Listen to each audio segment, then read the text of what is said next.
అమెరికాలోని అత్యంత అద్భుతమైన ప్రకృతి ప్రదేశాల్లో ఒకటైన యోసమైట్ నేషనల్ పార్కుకు స్వాగతం. కాలిఫోర్నియాలోని సియెర్రా నెవాడా పర్వత ప్రాంతంలో విస్తరించి ఉన్న యోసమైట్ ఎత్తైన గ్రానైట్ శిలాపర్వతాలు, ఉరుములా దూసుకువచ్చే జలపాతాలు, పచ్చని అడవులు, విశాలమైన లోయలు, వేల సంవత్సరాల చరిత్ర కలిసిన ఒక అద్భుత ప్రపంచం. ఇది కేవలం ఒక పర్యాటక ప్రదేశం కాదు, ఇది ప్రకృతి అందాలకు ప్రతీక.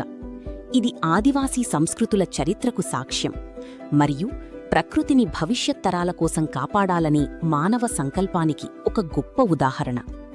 వేల సంవత్సరాల చరిత్ర.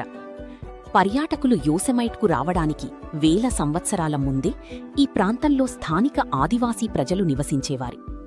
ఈ ప్రాంతంలో మానవ నివాసం కనీసం 8000 సంవత్సరాల నాటిదని చారిత్రక ఆధారాలు చెబుతున్నాయి. యోసమైట్ లోయను స్థానిక ప్రజలు అహ్వాహ్ని అని పిలిచేవారు. వారి భూమిని కేవలం నివాస ప్రాంతంగా చూడలేదు. అడవులు, నదులు, పర్వతాలు, మొక్కలు, జంతువులతో ముడిపడి ఉన్న జీవన విధానాన్ని వారు అభివృద్ధి చేసుకున్నారు. ప్రకృతిని గౌరవించడం వారి సంస్కృతిలో ఒక ముఖ్యమైన భాగం. గోల్డ్ రష్తో మారిన పరిస్థితులు. 1850ల్లో కాలిఫోర్నియా గోల్డ్ రష్ ప్రారంభమైంది. బంగారం కోసం వేలాది మంది కాలిఫోర్నియాకు తరలివచ్చారు. దీంతో యోసమైట్ ప్రాంతంలోకి బయటి ప్రపంచం నుంచి వచ్చిన వారి ప్రవేశం పెరిగింది.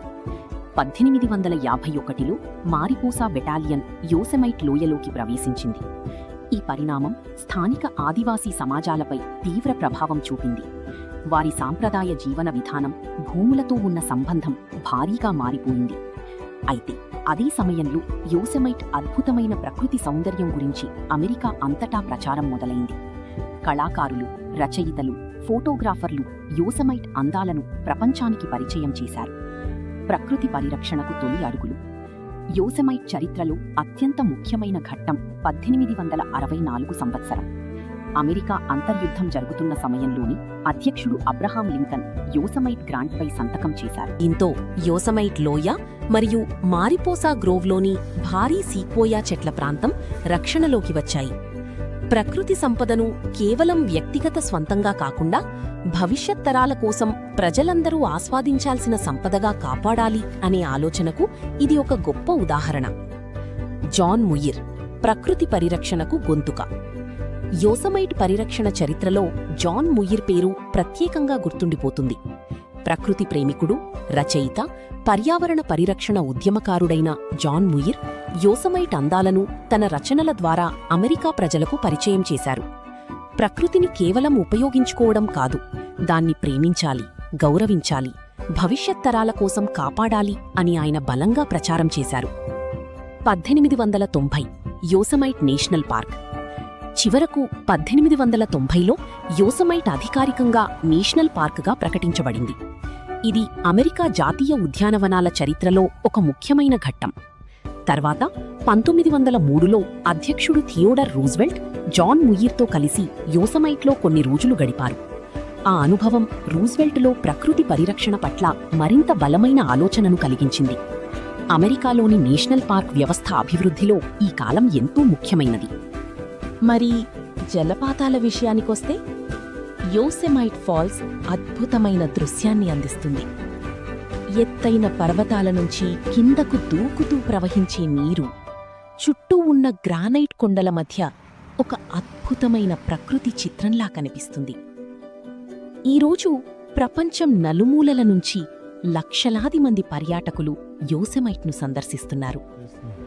హైకింగ్, క్యాంపింగ్, జలపాతాలను చూడటం, పురాతన సీక్వోయా చెట్లను సందర్శించడం మరియు పర్వతాల మధ్య ప్రకృతిని ఆస్వాదించడం, ఇవి యోసమైట్లో ప్రతి ప్రయాణికుడికి మరుపురాని అనుభూతిని ఇస్తాయి. టనెల్ వ్యూ నుంచి యోసమైట్ లోయను చూస్తే ఒకే ఫ్రేమ్లో El Capitan, Half Dome, Bridal Veil Fall కనిపిస్తూ అద్భుతమైన ప్రకృతి దృశ్యాన్ని అందిస్తాయి. ముగింపు. యోసమైట్ కేవలం ఒక అందమైన పర్యాటక ప్రదేశం కాదు, ఇది వేల సంవత్సరాల మానవ చరిత్రకు సాక్ష్యం. ఇది స్థానిక ఆదివాసీ సంస్కృతుల జ్ఞాపకం. ఇది ప్రకృతి పరిరక్షణ ఉద్యమానికి ఒక గొప్ప అధ్యాయం. మరియు ప్రకృతి ఎంత అద్భుతమైనదో మనకు గుర్తు చేసి ఒక జీవంతమైన ప్రపంచం. యోసెమైట్ మనకు ఒక ముఖ్యమైన సందేశాన్ని ఇస్తుంది. ఈరోజు మనం కాపాడే ప్రకృతి సంపది రేపటి తరాలకు మనం అందించే గొప్ప వారసత్వం. కాబట్టి మీరెప్పుడైనా యోసెమైట్ నేషనల్ పార్క్ను సందర్శించే అవకాశం వస్తే కేవలం ఫోటోలు తీయకండి, ఒక్కసారి ఆగండి, ఆ పర్వతాలను చూడండి, జలపాతాల శబ్దాన్ని వినండి, ఆ ప్రకృతి విశాలతను అనుభవించండి. ఎందుకంటే యోసెమైట్ ఒక ప్రదేశం కాదు, ప్రకృతి, చరిత్ర, మనిషి కలిసి రాసుకున్న ఒక అద్భుతమైన కథ. ఇది యోసెమైట్ నేషనల్ పార్క్.